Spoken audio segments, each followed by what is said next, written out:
Hello hi అండి, అందరికీ నమస్కారం. రైతులకు భారీ శుభవార్త, బ్యాంక్ అకౌంట్లోకి డబ్బులు అనే లేటెస్ట్ అప్డేట్ అయితే రావడం జరిగింది. సో దీనికి సంబంధించి పూర్తి వివరాలు ఈ వీడియోలో తెలుసుకుందాం. ముందుగా వీడియో చూస్తున్న ప్రతి ఒక్కరు తప్పనిసరిగా వీడియోని లైక్ చేయండి, మీ తోటి మిత్రులకు ఈ వీడియోని షేర్ చేయండి. ఇక వివరాలకు వెళ్దాం ఫ్రెండ్స్. అన్నదాతల నిరీక్షణకు తెరపడనుందా? రైతుల బ్యాంక్ అకౌంట్లోకి డబ్బులు వచ్చి జమ కానున్నాయా? అయితే వెంటనే ఈ విషయం తెలుసుకోవాల్సిందే.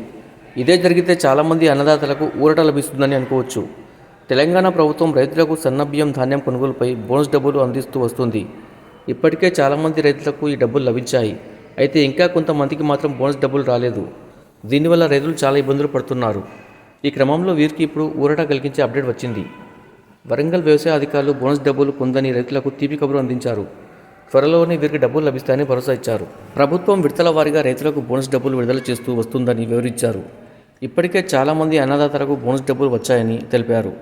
త్వరలోనే ఇంకా మిగిలిన రైతులకు కూడా ఈ డబ్బులు జమ అవుతాయని పేర్కొన్నారు. కాగా ధాన్యం కొనుగోలు అనేది జనవరి నెల చివరికి అయిపోయింది. అంటే అప్పటి నుంచి ఇంకా కొంతమంది రైతులకు ధాన్యం బోనస్ డబ్బులు లభించలేదు. దీనివల్ల అన్నదాతలు వ్యవసాయ అధికారుల చుట్టూ తిరుగుతున్నారు. ఈ క్రమంలో అధికారులు కీలక అప్డేట్ ఇచ్చారు. త్వరలోనే బోనస్ డబ్బులు లభించని రైతుల బ్యాంక్ ఖాతాలో మొత్తం జమ అవుతుందని స్పష్టత ఇచ్చారు. అందువల్ల అన్నదాతలు ఈ విషయాన్ని గమనించాలి. కాగా కొంతమంది రైతులు 3 నెలలు గడుస్తున్నా కూడా ఇంకా బోనస్ డబ్బులు రావడం లేదని ఆందోళన చెందుతున్నారు. అందువల్ల ప్రభుత్వం ఈ విషయాన్ని పరిగణలోకి తీసుకొని వెంటనే వారికి డబ్బులు విడుదల చేయాలని కోరుతున్నారు. Subscribe for more videos. Thanks for watching friends.